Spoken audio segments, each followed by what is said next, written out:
So the story has continued, and it has gotten perhaps more terrifying. I'm not sure if that's how you're finding it or not. It's hard to say. For me, I always find it to be probably the most intelligent book, or one of the most intelligent books I've read, and also one of the more scary books that I've read. And even though I've read it, I don't know, 4 or 5 times, it still doesn't get more gentle. And right now we're just in the build-up phase, but already life is brutal. So for example, if you fly over to page 45, you see that he knows all of these people who have been vaporized, including his parents. And we keep hearing about the purges that took place in the 1950s and 60s. So what was happening in England after the Second World War? What have we been able to put together? There was a civil war, and there was a revolution, and Ingsoc took over the country in about 1956, and they started instituting 3-year plans. Are you familiar with the Soviet 4-year plans that they used to have? Have you heard of that before? They would have a 4-year plan to increase iron production, a 4-year plan to increase wheat production. So the Soviets would always have all these 4-year plans in Russia during the time of the USSR.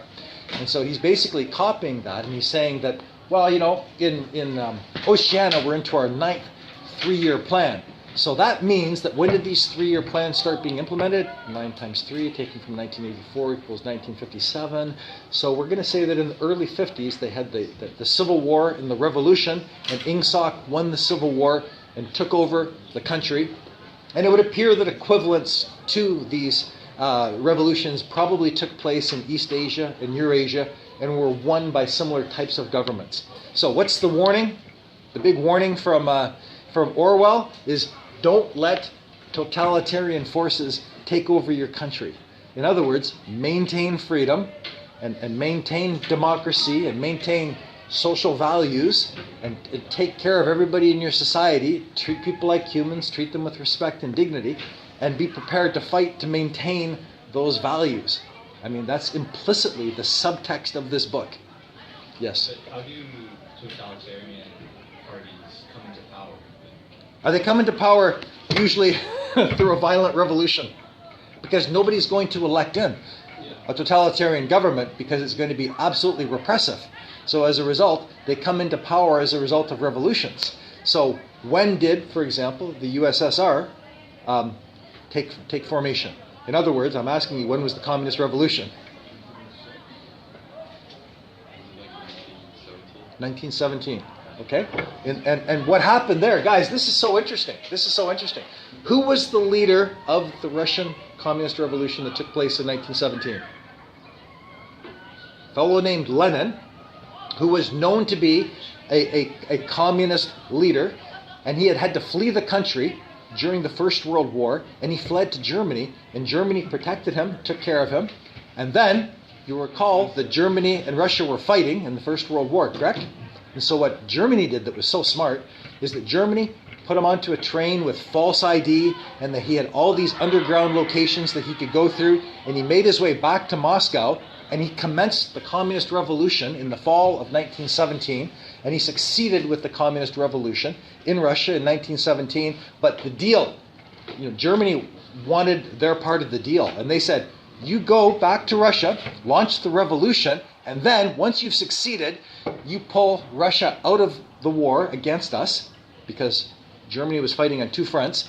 So Germany said, shut down the Russian front, what we call the Eastern Front, and give us everything we want, which is basically going to be Ukraine, meaning the wheat basket of Russia. And so that's what Lenin did. Lenin proceeded with the revolution, won the revolution, pulled Russia out of the war, was prepared to give Germany everything they wanted, and that was where the USSR took formation, which lasted until about 1989 when the Berlin Wall came down, and then finally by about 1991 the USSR collapsed.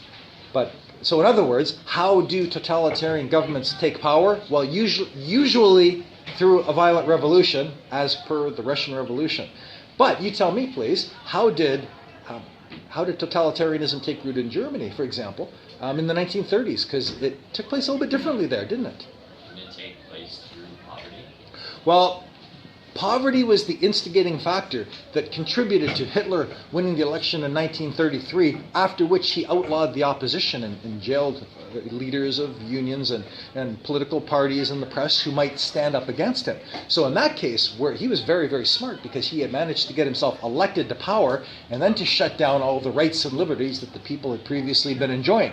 So in that case, it happened without a revolution, but that's really the exception to the rule. Because if you look at how it happened in Cambodia and how it took place really in Vietnam and how it occurred in China, like there was always a violent revolution that took place. And that's what Orwell is telling us is exactly what happened in Oceania, that there was a violent revolution which initiated a civil war, which was finally won by Ingsoc, at which point they were able to implement this particular life that we're reading about in the book. Okay, Dave?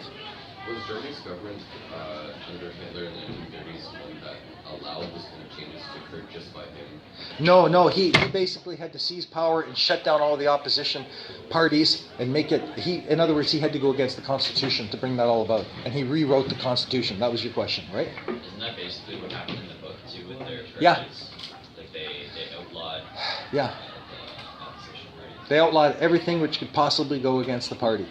And so what we're reading in this section that we were just going over last night, pages 40 to 80, is I guess Winston travels from one world to the next. He travels from the life of the party that he lives in, and where his neighbors work for the party, and he walks into the area where the proles live, right? So the proles would be like the proletariat, and he's actually a party official, so he's higher up on the food chain, if you will.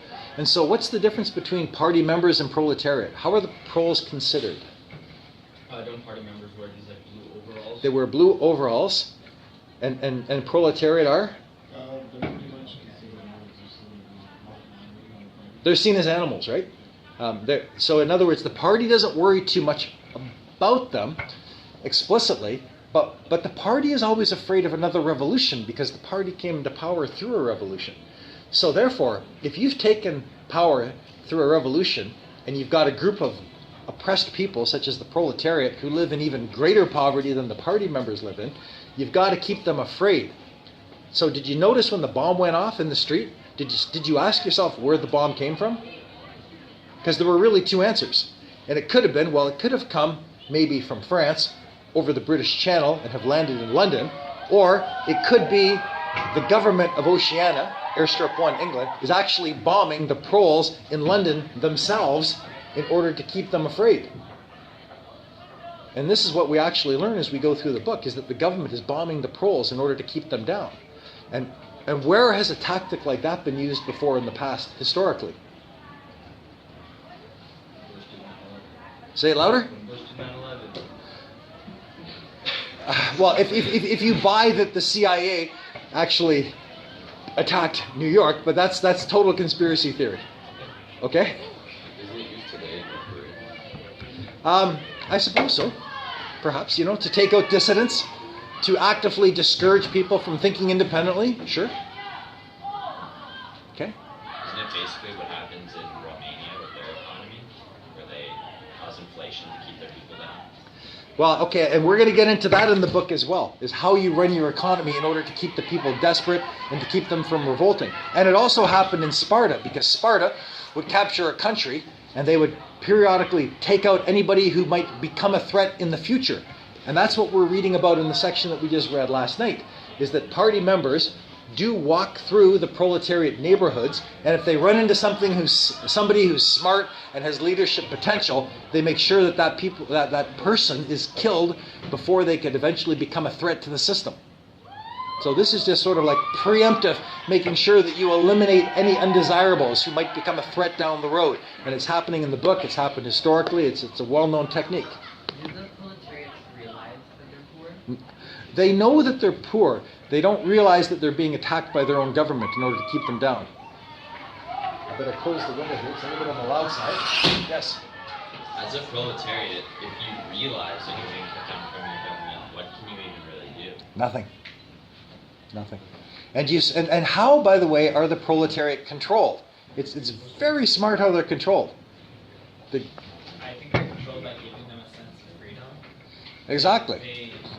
And Winston kind of comments on how they're free, and he gives them kind of necessities and luxuries, even some luxuries, like free will, and they can have their religion, he said. Yeah, exactly. They're given cheap booze, and they're given tobacco, and they're provided with pornography by the government, and they're provided with lotteries, which they're always trying to figure out how to win. So just enough to keep them down so that they won't want to revolt. Just enough. And the party cooperates in this enormously in order to keep them constantly afraid. So, by the way, definition. What's an unperson? Do you remember what we talked about yesterday? What did we say? Yeah. Somebody who's been vaporized, such as Winston's parents and the other 30-odd people that he's known in his life, who have now become unpersons, meaning that they no longer exist, and they never existed. All record of them has been removed from the books, from the papers, from the writings, and so it's as if they never, ever drew a breath on planet Earth.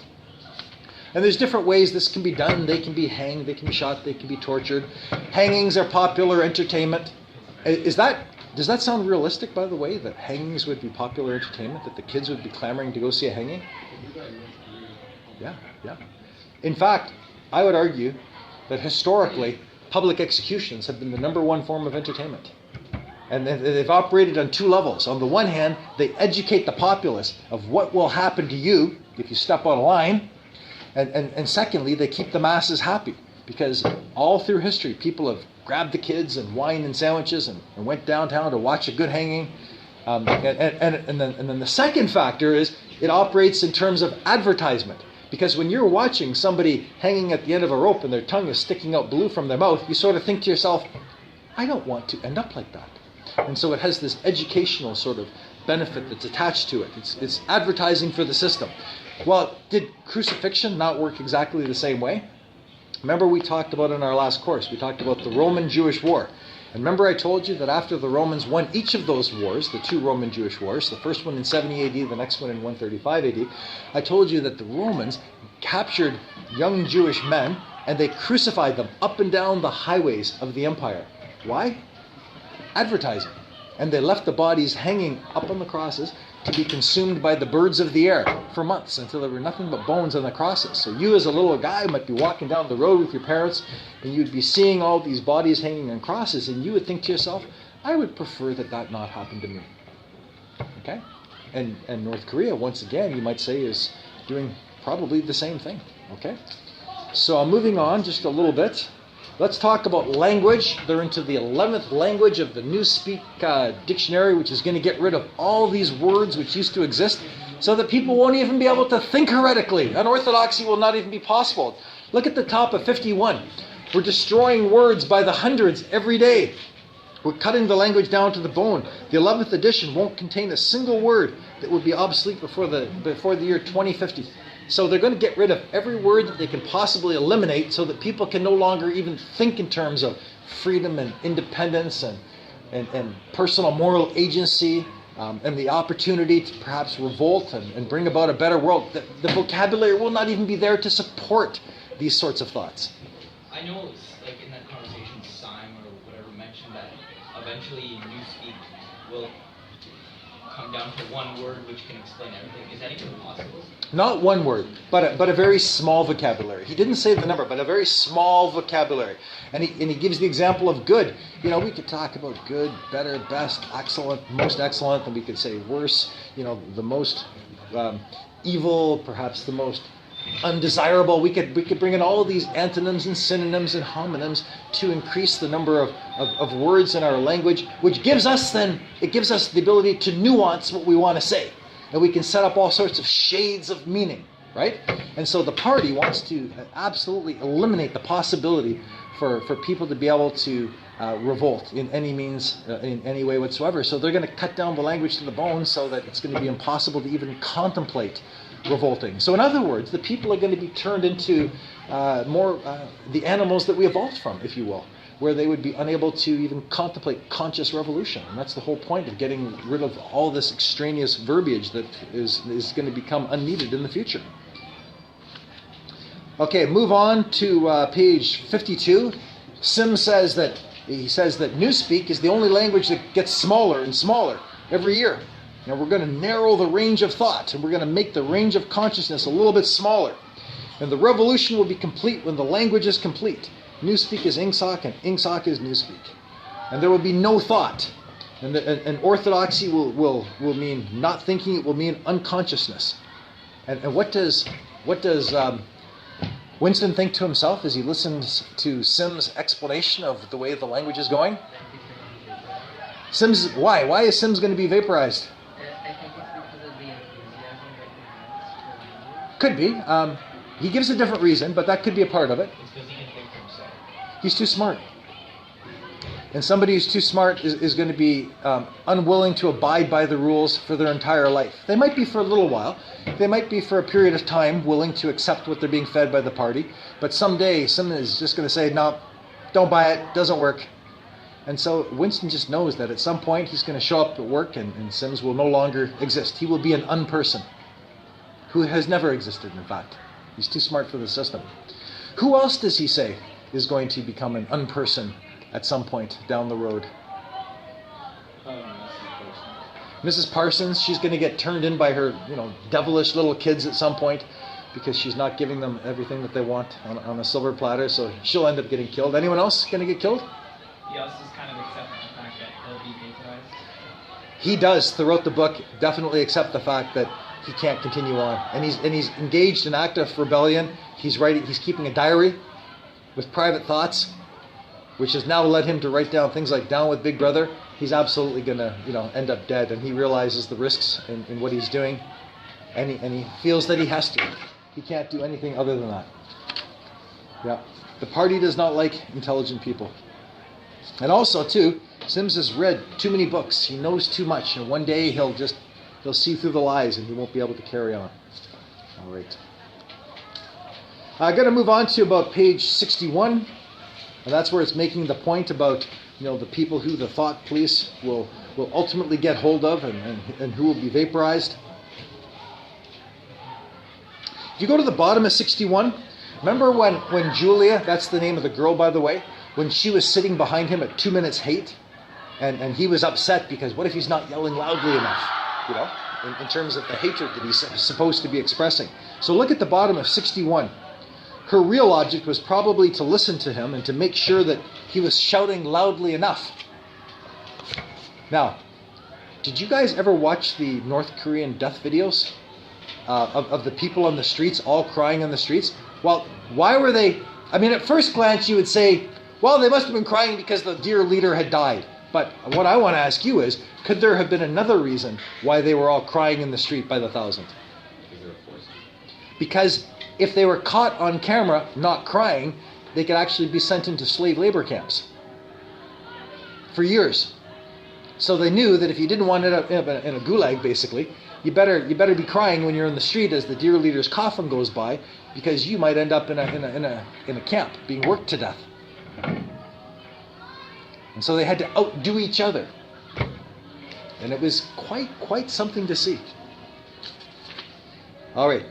If you take a look at page 62, if you were to look incredulous when a victory was announced, that could be referred to as a face crime, because your face indicated that you're not a true believer, that you're capable of thinking for yourself.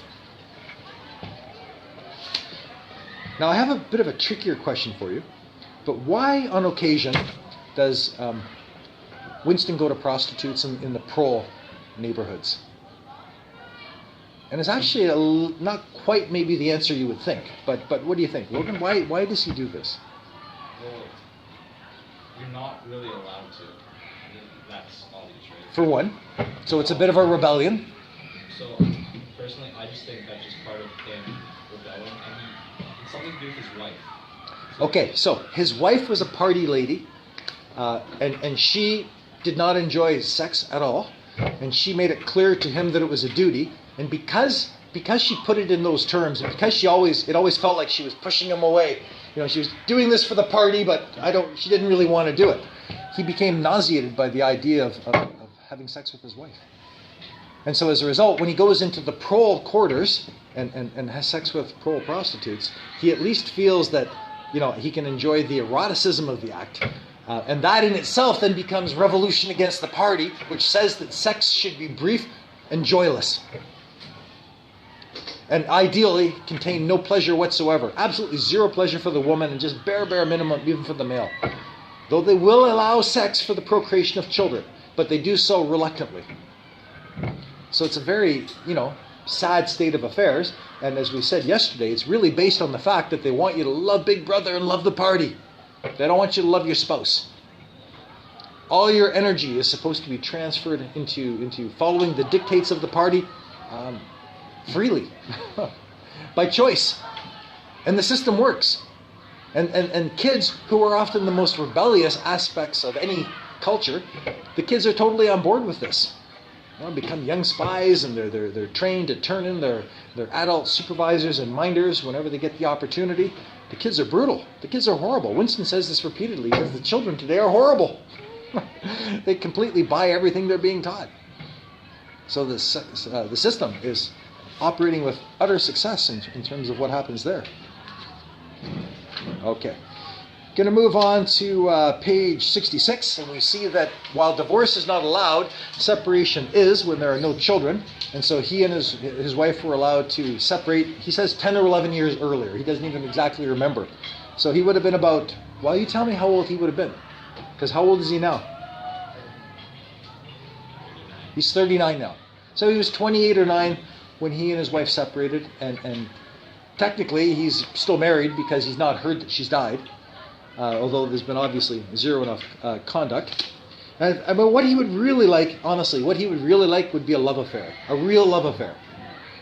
But the women of the party have been so trained to not, live like that he can't find somebody who would be willing to have a real love affair with him. And this, so in other words, he has this deep-seated feeling within himself that life sucks. This is not the way it's supposed to be. Everything is horrible. If you were to pick a color for what we're reading, what would that color be?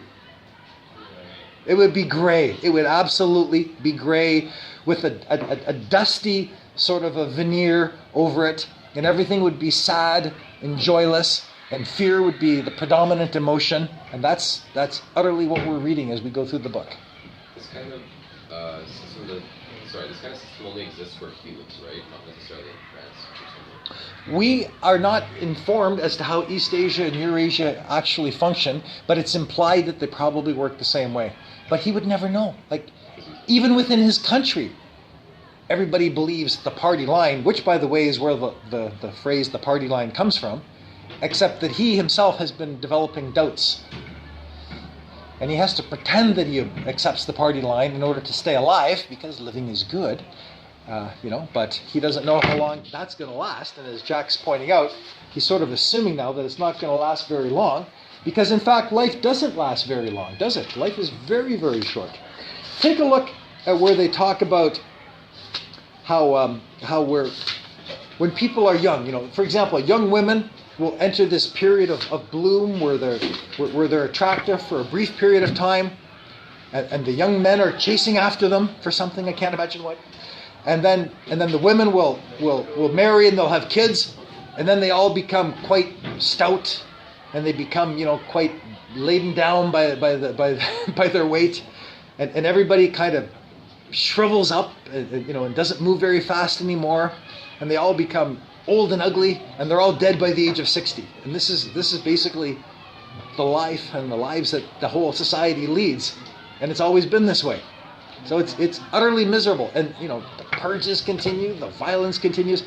So this, I keep going back almost. I keep doing the introductory lecture again and again, because this is almost the third time that I've done it. But as you read through the book, I want you to keep thinking about what you're reading and where it's coming from, and what the overall message is that Orwell is trying to put forth for us, which is to resist absolutism, to resist totalitarianism, to resist fascism would be the bigger threat in our case. Not so much communism, but the threat in our case would be fascism, which would be like a corporate, military-based type of totalitarian government where we could end up being killed for being a nuisance. And this is what Orwell wants us to make sure never takes place in our society.